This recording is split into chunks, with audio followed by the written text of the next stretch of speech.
ആ ഒരു നമ്മുടെ പ്രൈവറ്റ് ലൈഫ് വളരെ പ്രൈവറ്റ് ആയിട്ട് തന്നെയാണ് കീപ്പ് ചെയ്യുന്നത്. ഇപ്പൊ ഇന്നത്തെ കാലത്ത് എല്ലാവരും അവരുടെ relationships very curious. people are curious and people are happy to share also.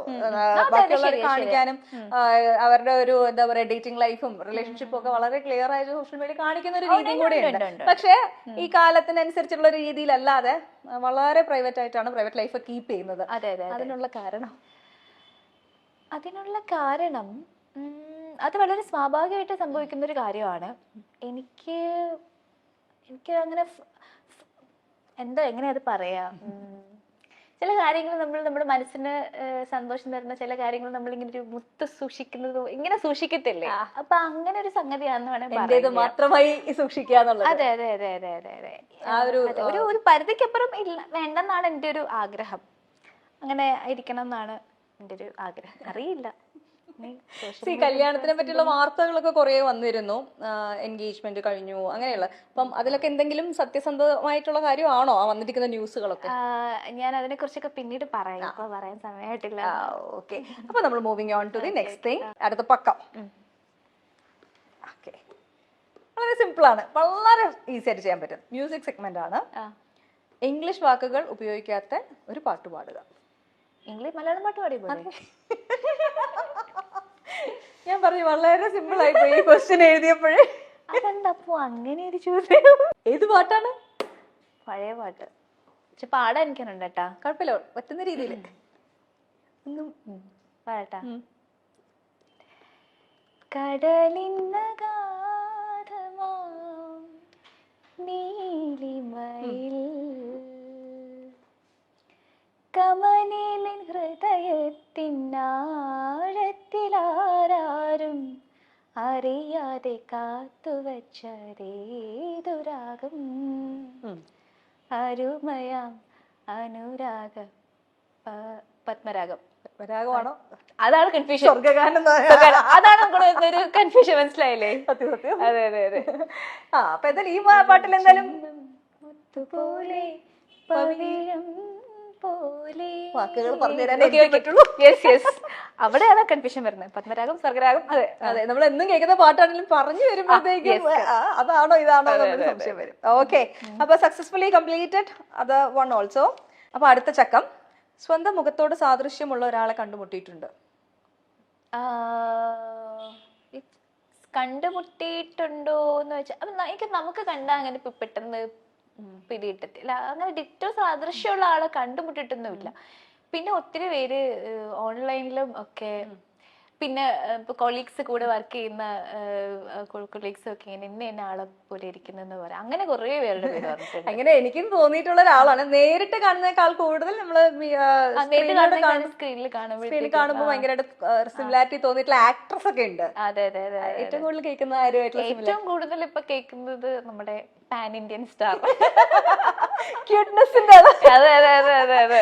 Rashmika ശരിക്കും കേട്ടോ, എനിക്ക് എവിടെയൊക്കെയോ തോന്നാറുണ്ട് ചില ഫോട്ടോസ് ചില ആംഗിളില് അങ്ങനെ പറഞ്ഞു കേൾക്കുന്നത് ശരിയോ എന്തോ ഇതാണ്. പക്ഷെ അത് മാത്രമല്ല കേട്ടോ, ഷംന കാസിമിനെ പോലെ ഇരിക്കുന്നു എന്ന് ചിലർ പറയും. ചിലർ പലതും തോന്നുവേ. ഷംന കാസിം ഒരു ദിവസം എന്നെ കണ്ടപ്പോൾ പറഞ്ഞു സുമലതേനെ പോലെ ഇരിക്കുന്നു. പണ്ട് വേണ റിലീസ് ചെയ്ത സമയത്ത് എന്റെ കമന്റ്സിൽ ശിവതയെ പോലെ ഇരിക്കുന്നു ഒരു കമന്റ്. പല കമന്റ്സ് ആണ്. പിന്നെ ആംബർ ഹേർഡിന്റെ ചെറിയ ഇതുണ്ടെന്ന് പറയും. അത് ഏതൊക്കെയോ ആംഗിളിൽ നിന്നുള്ള ഓരോ കമന്റ്സും. അതിൽ ഏറ്റവും സന്തോഷം തോന്നിയത് ആരുമായിട്ടുള്ള സിമിലാരിറ്റി കേട്ടപ്പോഴാണ്? അങ്ങനെ വെച്ചാല് എല്ലാരും എല്ലാരും കുഴപ്പമില്ല. ഞാൻ ചിന്തിക്കുന്നത് എന്താണെന്നറിയാവോ, ഇവരൊക്കെ റിജക്ട് ചെയ്യുന്ന മൂവീസ് ഉണ്ടായിരിക്കുമല്ലേ, ഡേറ്റ് അല്ലാണ്ട് മൂവീസ് ഒക്കെ, അതൊക്കെ ഇന്ന കുട്ടി അയാൾ ആ പോലെ ഇരിക്കും പക്ഷെ നന്നായിരിക്കും എന്നൊക്കെ ചിന്തിച്ച് അങ്ങനെ പ്രോജക്ട്സ് ഒക്കെ വന്നൂടെ വരണം എന്നാണ് എൻ്റെ ഒരു ആഗ്രഹം. പക്ഷെ അങ്ങനെ സംഭവിച്ചിട്ടില്ല. ഞാൻ ഇന്ന് ഒരാളുടെ കൊണ്ട് അതിമോഹമായി. പ്രവീണ ചേച്ചിയുടെ ചെറിയ ചായ ആണോ? എവിടെയോ ഫുൾ ആയിട്ടുള്ള എവിടെയോ എങ്കയോ ചെറുപ്പത്തിലുള്ള പ്രവീണ ചേച്ചിയുടെ ഒരു ചായയും തോന്നുന്നുണ്ട്. അപ്പൊ എന്തായാലും ഇവര് റിജക്ട് ചെയ്യുന്നത് എന്നുള്ളതല്ല, ഡേറ്റ് ഫ്രീ ആണ്, സിനിമകൾ ചെയ്യാൻ. ഓക്കെ, അപ്പൊ ചക്കത്തിൽ അടുത്തത്. മറ്റുള്ളവരുടെ ഉപദേശം കേട്ട് തലവേദന ഉണ്ടായിട്ടുണ്ട്. ഓ പിന്നെ വരുന്നവരും പോകുന്നവരൊക്കെ ഉപദേശിച്ചിട്ട് പോകാറുണ്ടോ? അയ്യോ ഇല്ല, അങ്ങനെ ഇരുന്ന് കൊടുക്കാറില്ല. എനിക്ക് അങ്ങനെയൊക്കെ ഉള്ളത് കുറച്ച് നല്ല ക്വാളിറ്റീസ് ഉണ്ട്. ഞാൻ വളരെ ചുരുക്കമാണ് അങ്ങനെ ഇരുന്ന് കൊടുക്കും. നമുക്കറിയാലോ ഏത് റൂട്ടിലേക്കാണ് അത് പോകുന്നത് ഞാൻ പതുക്കെ എങ്ങനെയെങ്കിലും സ്കൂട്ട്. പക്ഷെ ചില സാഹചര്യങ്ങളിൽ ഞാൻ നല്ല ലിസണറാണ് കേട്ടോ. എനിക്ക് ലിസൺ ചെയ്യാൻ എനിക്ക് ബുദ്ധിമുട്ടൊന്നുമില്ല. ഞാൻ സംസാരിക്കുന്നതിൽ കൂടുതൽ കേൾക്കുന്ന ആളാണ്. അപ്പം അങ്ങനെയൊക്കെ നമ്മൾ ചിലപ്പോൾ ഇരിക്കുമ്പോഴത്തേക്കും ഇത് ഈ ഒരു മേഖലയിലേക്ക് പോകും, കോൺവെർസേഷൻ ഉപദേശത്തിലേക്കൊക്കെ പോകും. നമുക്ക് ഓൾറെഡി അറിയാവുന്ന കാര്യങ്ങളായിരിക്കും, നമ്മൾ അവെയർ ആയിട്ടുള്ള കാര്യങ്ങളായിരിക്കും. വീണ്ടും ഇങ്ങനെ കേൾക്കുമ്പോഴത്തേക്കും പിന്നെ അത് ഇരുന്ന് കേൾക്കും, വേറെ വഴിയില്ല. പിന്നെ എനിക്ക് ഈ സ്കൂട്ടാവുക വെച്ചാൽ മുൻ അറിഞ്ഞു വരുമ്പോഴത്തേക്കും ആദ്യമേ സ്കൂട്ടാവുന്നറിയാം. പക്ഷെ ഒരു കോൺവെർസേഷന്റെ ഇടയ്ക്ക് ബ്രേക്ക് ചെയ്ത് പോകുന്നത് എനിക്ക് അറിയത്തില്ല, അല്ലെങ്കിൽ എനിക്ക് കോൺവെർസേഷൻ മാറ്റാനൊന്നും അറിയില്ല. അപ്പൊ എനിക്ക് അവര് സംസാരിക്കുന്ന ആളെ മാനിക്കണം എന്ന് വിചാരിച്ചിട്ട് നല്ലൊരു പറഞ്ഞ് തീർക്കട്ടെ എന്ന് വിചാരിച്ചങ്ങ് അങ്ങനെ വെയിറ്റ് ചെയ്തിരിക്കും. അതെ, ഐ ആം ട്രാപ്ഡ്. പ്രത്യേകിച്ച് ഉപദേശം എന്നൊക്കെ പറയുമ്പോ ഒന്നും പറയണ്ട. ഏറ്റവും കൂടുതൽ കേട്ട് വെറുത്ത ഉപദേശം ഏതായിരിക്കും? എല്ലാരും വന്ന് ഉപദേശം ഫോൺ എടുക്കാന്ന് പ്രശ്നമാണോ? ഫോൺ വിഷയമാണ് അത്. അതായത് ഫുൾ ടൈം ഫോൺ കയ്യിൽ വെക്കാത്ത ഒരാളായത് കൊണ്ടാണ്. എനിക്കെന്ന് വെച്ചാല് ഞാൻ ഫോൺ മാറ്റി വെച്ചിട്ട് ഒരു കാര്യമുണ്ട്.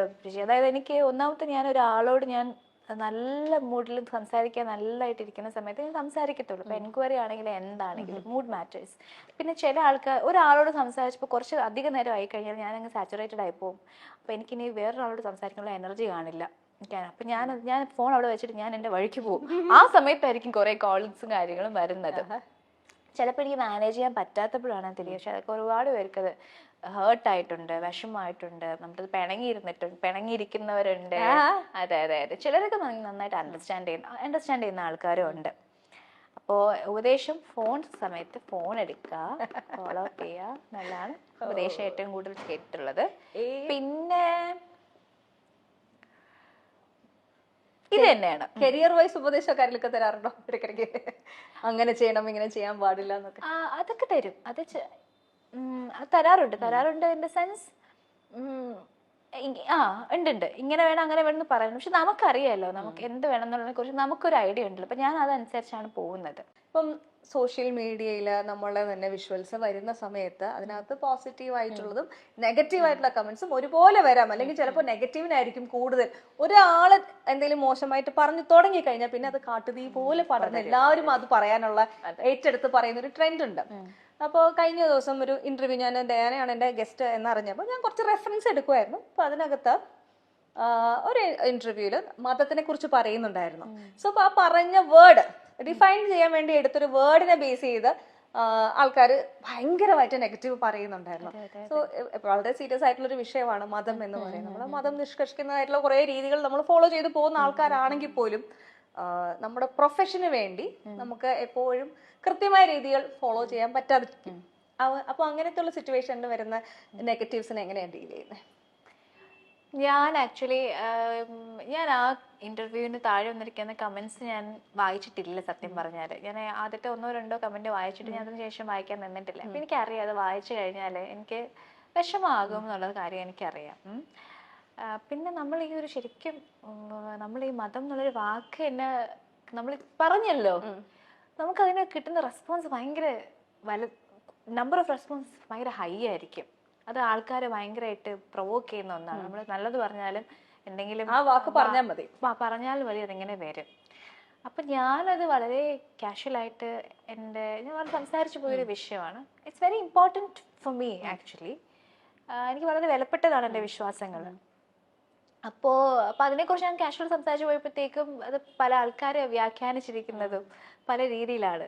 അത് പലരും ഉൾക്കൊണ്ടിരിക്കുന്നത് വളരെ ഡിഫറെൻ്റ് ആയിട്ട്. ഞാൻ ഉദ്ദേശിച്ച കാര്യങ്ങളോ അങ്ങനെയൊന്നും അല്ല, അവരുടേതായ രീതിയിലാണ് റെസ്പോണ്ട് ചെയ്തിരിക്കുന്നത്. നമുക്കൊന്നും ചെയ്യാൻ പറ്റില്ല. ഞാൻ ഹെൽപ്ലെസ് ആണ്. നമുക്ക് ആരുടെയും വായും മൂടിക്കെട്ടാനൊന്നും പറ്റത്തില്ല. പിന്നെ അവരവരുടെ കാഴ്ചപ്പാടുകൾ കമൻറ്റ് ചെയ്യുന്നു, രീതികൾ കമൻറ്റ് ചെയ്യുന്നു. Let it be there.